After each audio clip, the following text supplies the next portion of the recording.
आपकी महापंचायत है, किसान आंदोलन शुरू करने के बाद क्या क्या मैसेज दे रहे हैं? देखिए, इस देश के अंदर किसानों की जो स्थिति है बहुत दयनीय है।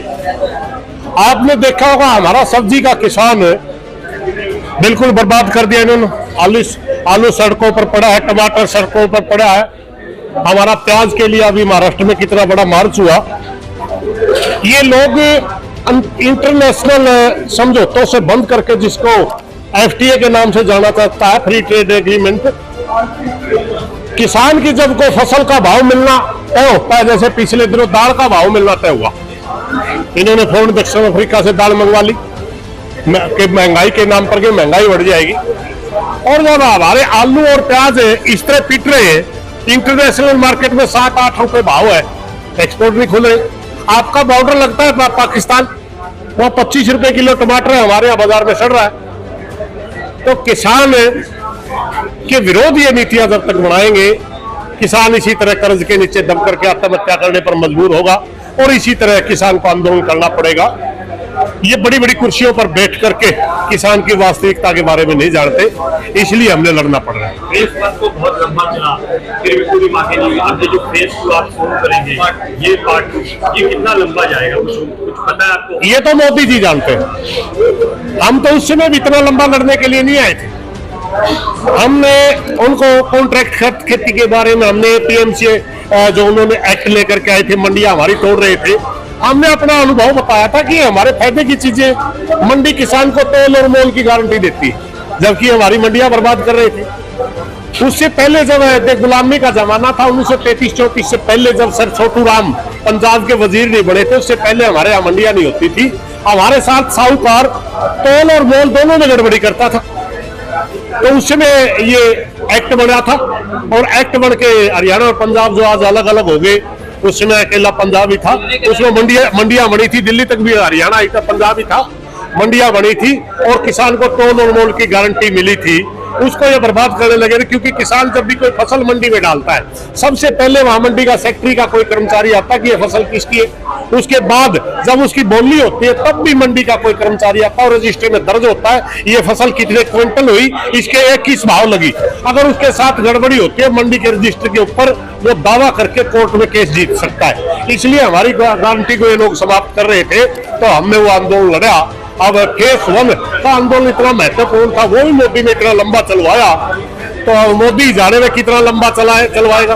ये तो बताइए कि इतनी आसानी से सरकार मानने वाली नहीं है। हम भी इतनी आसानी से इस देश के अंदर कारपोरेट के गुलाम होने वाले नहीं। तो फिर आगे ये आंदोलन यानी लंबा चल सकता है? देखिए, हम एक आंदोलन होता है जो समय देता है।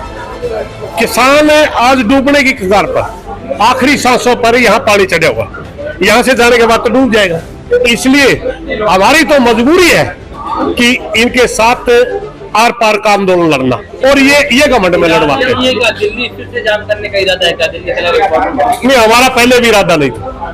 हमारा इरादा पहले भी नहीं था। हम रामलीला ग्राउंड में आ रहे थे, अपनी आवाज उठाने आ रहे थे, क्योंकि दिल्ली देश की राजधानी मेरे भाई, ये सबकी है।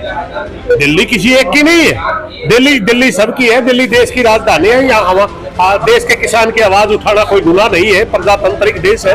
प्रजातंत्र में हर नागरिक का अपने अधिकारों के लिए बोलना, उसको हमारे संविधान में बाबा साहब अम्बेडकर ने दिया हमारे को अधिकार। हम उसी के तहत आ रहे थे, मगर इन्होंने रास्ते में रोक दिया, हमें वहां बैठना पड़ा। पार्ट आंदोलन में आपको खालिस्तानी क्या कहा गया? ये बौखलाए हुए सबक थे, गालियां दे रहे थे। हमें पता था कि ये तानाशाह लोग हैं, इनके सामने खड़ा होकर के कोई बात करेगा तो इनको अच्छी थोड़ी लगेगी। गाली तो ये अब भी दे सकते हैं हमारे को, वो तो इनकी खुली है। एमएसपी का जो सरकार कहती है एमएसपी दे रहे हैं, तो वो फार्मूला क्या जो आप चाहते हैं, सरकार जो कहती है वो क्या है? देखिए, सरकार A2 के तहत एमएसपी दे रही है। हमारी बहुत लंबे समय से एक मांग है C2+50। दुनिया के अंदर अर्थशास्त्र में 2 फार्मूले होते हैं, एक होता है लागत के ऊपर, एक होता है मूल्य सूचकांक के लिए। मूल्य सूचकांक के ऊपर जुड़ी होती है कर्मचारियों की तनख्वाह। जितनी महंगाई बढ़ती है उनकी इतना ही महंगाई भत्ता बढ़ा दिया जाता है। मगर जो उत्पादन करता है, जैसे कोई इंडस्ट्री है या हम किसान है, उत्पादन करते हैं, ये यहाँ फार्मूला काम करता है लागत का। ये C2+50 है, कॉस्ट ऑफ कल्टीवेशन प्लस 50%। यानी अगर हमारा 1 रुपया लागत आएगा तो 1.5 रुपये दे दिया जाएगा। ये सारी की सारी मदें जोड़नी होती है इसमें, जितनी हमारी उसमें इनपुट है, जितना हमारा उसमें जमीन का रेंट है, जितना हमारा जो हम व्हीकल यूज करते हैं ट्रैक्टर वगैरह, उसका डेफिशिएंसी है जो घाटा होता है, सारी लागतें जोड़ करके वो 1 रुपया बढ़ता है, उसके ऊपर 1.5% हम मांग रहे हैं। ये फार्मूला हमने नहीं, ये कृषि वैज्ञानिकों का बनाया हुआ फार्मूला है कि कृषि आयोग गठित हुआ था उस समय मनमोहन सिंह की सरकार में, उस समय वो रिपोर्ट आई थी, उसमें उसके अध्यक्ष स्वामीनाथन जी थे, इसलिए हम स्वामीनाथन आयोग की रिपोर्ट के तहत उसको बोलते हैं। जबकि सरकार ने जो फार्मूला लेके A2 है, A2 किसी भी यूनिवर्सिटी का दिया हुआ फार्मूला नहीं, किसी भी आपका आयोग का फार्मूला नहीं, किसी भी मतलब आप कहीं भी उसको जस्टिफाई नहीं कर सकते कि फार्मूला सही है, वो अपने आप वित्त मंत्री बना के लेके आए। कितनी एमएसपी कम है आप लोगों की, आप जो मांग रहे हैं? हमारी एमएसपी आज भी C2 के आधार पर नहीं है, जबकि 23 फसलों की एमएसपी तय होती है, उसमें भी 8-9% किसान को एमएसपी मिल पाती है। इसलिए हमारी खरीद की गारंटी का जो कानून हम मांग रहे हैं उसी के सामने नुकसान हो रहा है। देखिए हर साल लगभग 3 से 4 करोड़ रुपए का, 3 से 4 लाख करोड़ का नुकसान मात्र 23 फसलों को होता है।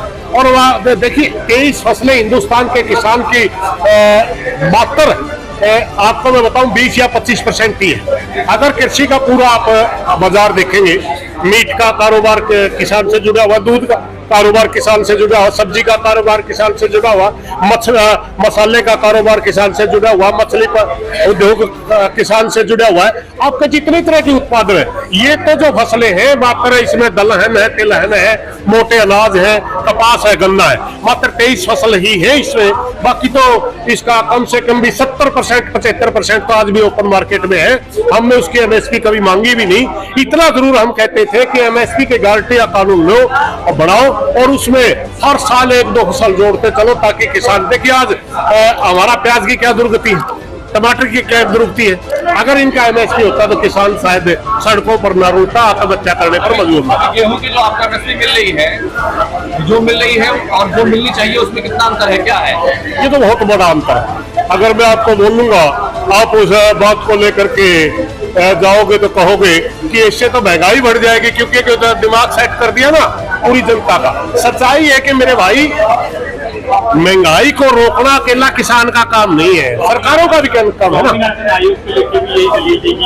जी तो देखिए, महंगाई का नाम लेकर के आप किसान को नहीं मार सकते ना, क्योंकि आप वो कहते हैं गरीब जनता के लिए महंगाई बढ़ जाएगी। अरे गरीब जनता को आप सब्सिडी दीजिए ना, गरीब जनता को आप खाद्यान्न पे सब्सिडी दीजिए, पीडीएस को मजबूत कीजिए। हम कब इनकार करते हैं मेरे भाई? उसे महंगाई रोकने के लिए आप किसान को क्यों मार रहे हैं? सरकार की तरफ से एक तर्क ये भी आ रहा है कि अगर वो एमएसपी देंगे तो फसलों के दाम बढ़ जाएंगे। मैं यही तो बता रहा हूँ मेरे भाई, इस देश का को महंगाई रोकने का काम सरकार का है या किसान का है? कोई किसान की कीमत के ऊपर आप पूरी जनता को, मेरे समझ में नहीं आ रहा आप क्यों किसान को मारना चाहते हो? पूरी जनता की महंगाई रोकने के लिए किसान की गर्दन उतारोगे? अरे जनता को आप सस्ता अनाज दो, हम भी इस बात को मानते हैं, सब्सिडी दीजिए।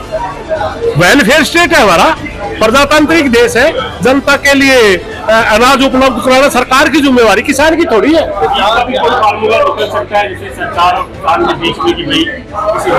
निकाल ये घमंड में चूर लोग हैं, वरना जो कमेटियां की बात हुई थी, हम इसीलिए तो कमेटी के ऊपर सहमत हुए थे कि हमारी आवाज सुनी जाएगी, हमारे को भी माना जाएगा कि इतनी लागत होती है और इस लागत के आधार पर हम ये वहन नहीं कर पा रहे। देखिए 2 एकड़ का किसान है, वो अगर एक आज गेहूं की भाई ने बात करी थी, गेहूं की लागत 2600 रुपए क्विंटल है लागत, समझ गए? मिलता कितना? 2100 रुपए, 500 रुपए लागत से कम मिल रहा है। 2 एकड़ का किसान है, क्या खाएगा, क्या बच्चे पढ़ाएगा, क्या उनको परवरिश करेगा? आप समझ सकते हैं मेरे भाइयों, अगर आपने गरीब बचाना तो उनको सब्सिडी दीजिए, पीडीएस मजबूत करिए। एक सब्सिडी खत्म की जा रही है, तो ऐसे में सरकार कह रही है हमारे पास खजाना नहीं है, सब्सिडी दे सकते हैं, जहाँ पेंशन अडानी को लुटाने के लिए खजाना है। एक छोटा सा झटका आया, 12 लाख करोड़ रुपए एक झटके में उसका कंपनी के शेयर गिर गए। सारा का सारा धन एक आदमी को दोगे क्या? सारा का सारा धन आप बड़े कॉर्पोरेट घरानों को दोगे क्या? ऐसा तो हमारा, जब हमारा देश आजाद हुआ था, हमारे आजादी के दीवाने जिन्होंने अपनी जिंदगी तक कुर्बान की, उन्होंने तो ऐसा सपना नहीं देखा था कि मेरे देश को कुछ हाथों में दे दोगे। अडानी को क्यों घसीट लाते हैं बीच में? क्या अरे मौजूदा हालात में तो अडानी ही तो आ रहा है। अडानी ही ने सारे के सारे गोदाम बना दिए। अडानी के लिए तो कानून लेके आए थे। मंडियां किसके लिए तोड़ रहे थे? अडानी के सेलोज के लिए तोड़ रहे थे मंडियां, हमारे लिए नहीं। अडानी दिक्कत पता कर रहे हैं। अडानी ने सेलो बनाए हरियाणा के अंदर, पूरे देश के अंदर। क्यों के सेलो बनाए अडानी ने? और वहां कह रहे थे कि मंडियों में डालने के बजाय सीधे अडानी के सेलों में गेहूं डालिए। अरे मेरे भाई, जो यहाँ व्यापारी बैठा है वो क्या करेगा? जो यहाँ मजदूर काम कर रहा है वो क्या करेगा? और कौन सी गारंटी है? हम छोटा सा, मैंने पहले बताया कि मंडी हमें तोल और मोल की गारंटी देते हैं। वहां हम चलते तोल के अंदर बाट चेक करवा सकते हैं। हमारे को किसान को अधिकार है कि व्यापारी का बाट चेक करवा सकते हैं, ये सही तोल रहा है नहीं तोल रहा है। क्या किसी की हिम्मत है मोदी के राज में अडानी का कांडा चेक कर लेगा कि वो ट्रैली के साथ 5 क्विंटल कम तोल रहा है, 10 क्विंटल तो कम तोल रहा है? हमारे को दोनों तरफ से मारने की साजिश थी, इसलिए हमने नहीं की। समृद्ध बना रहे हैं सर। हाँ, बहुत बढ़िया समर्थ बना रहे हैं। आपको भी समर्थ बना दिया होगा शायद। आपके पास पहुंचे क्या कर शाम को कुछ? हमारे को तो लूट के खा रहे हैं भाई, हम तो इतना जानते हैं। अगर आपको बढ़ाया तो समर्थ आपके हो। धन्यवाद आपका। एक कुछ आखिरी में, पूरे देश से आप लोग कह रहे हैं किसान आ रहा है, किसानों की क्या लग रहा है कि किसानों की एकता जो पिछली बार देखने को मिली, तमाम संगठन एक मंच पर आए, इस बार भी बनी रहेगी? बिल्कुल, पूरे देश के किसानों के संगठन एक हैं, एक ही थे, रहेंगे। और हम ये मॉडल मात्र किसानों में नहीं, ये मॉडल हम किसी दूसरे को भी बताना चाहते हैं। ये मॉडल मानिए, अगर आपने मोदी से बचना है, आरएसएस जैसी फासिस्टवादी ताकतों से बचना है, इस देश को गुलाम होने से बचाना है, तो इस तरह का मॉडल दूसरे साथी राजनीतिक लोग भी अपना लेंगे तो फायदा रहेगा। अडानी का क्या कनेक्शन है इस पूरे मामले? अडानी का ही तो कनेक्शन है। किसानों का तो सारा ही जो इतना उत्पाद मंडियां थी ना, सारे अडानी को तो दे रहे थे। अडानी का यही तो कनेक्शन है। हमारी मंडियां तोड़ करके अडानी के सेलों में ये अनाज ये स्टोर कर रहे थे। हमारी एफसीआई, सबसे पहले एफसीआई तोड़ने के लिए 3.5 लाख करोड़ की कर्जदार बना दी। एफसीआई कितना बड़ा देश का वो था? एफसीआई वो संस्था थी किसानों के, जिसको पूजा जाता था। क्योंकि अगर एफसीआई ना होती तो हमारी फसल रखने के लिए जगह नहीं थी, किसान की फसल खरीदी नहीं जाती, उसको बर्बाद करके सेलो बना रहे थे। पार्ट 2 में आप लोग गोदी मीडिया का बहिष्कार कर रहे थे, क्या इस बार गोदी मीडिया भाई बहुत ज्यादा ताकतवर है, उसको देश की मीडिया वाले लोग ही नहीं बचा पा रहे। हमने तो अपने छोटे छोटे चैनल हैं, यूट्यूबर हैं छोटे छोटे, उनसे प्रार्थना करते हैं, आप जैसे साथियों से प्रार्थना करते हैं। उनसे हमें कोई उम्मीद नहीं है। उन्होंने तो मोदी का ही डांस दिखाना है, मोदी ही नाश्ता दिखाना है। उनसे हमें ना कभी पहले उम्मीद थी, ना आज उम्मीद है, और ना ही गंदे लोगों का जबान पे हम नाम ही लेना पसंद नहीं करते। क्योंकि देखिए इस देश के अंदर, इस देश का सबसे ज्यादा नुकसान अगर किसी ने किया, सबसे ज्यादा नुकसान आरएसएस के बाद दूसरा इस देश का दुश्मन गोदी मीडिया। वो सही सूचनाएं भेजने का जो उन्होंने काम करना चाहिए था, वो हर चीज को भ्रमित करके असल मुद्दों को दबाने का काम करता है, न कि मुद्दे। क्योंकि मीडिया का काम होता है सरकार की बेकायदियों को उजागर करना, सरकार से सवाल करना, जनता के मुद्दे उठाना। और ये मीडिया क्या करता है, जो इनको प्लांट किया जाता है कि ये कोई मुद्दा उठा, ये इसमें जनशक्ति इकट्ठी होगी, ये सरकार से सवाल करेगी, तो वो उस मुद्दे को डाइवर्ट करने के लिए पाकिस्तान, इंडिया, चाइना, फलाना ढिकड़ा, यूक्रेन, रसिया, पता नहीं क्या गाना शुरू कर देता है। वो उसका काम आज वो मीडिया नहीं है, आज वो एक फोकस को डाइवर्ट करने की कंपनियां हैं, उसको आप मीडिया नहीं कह सकते।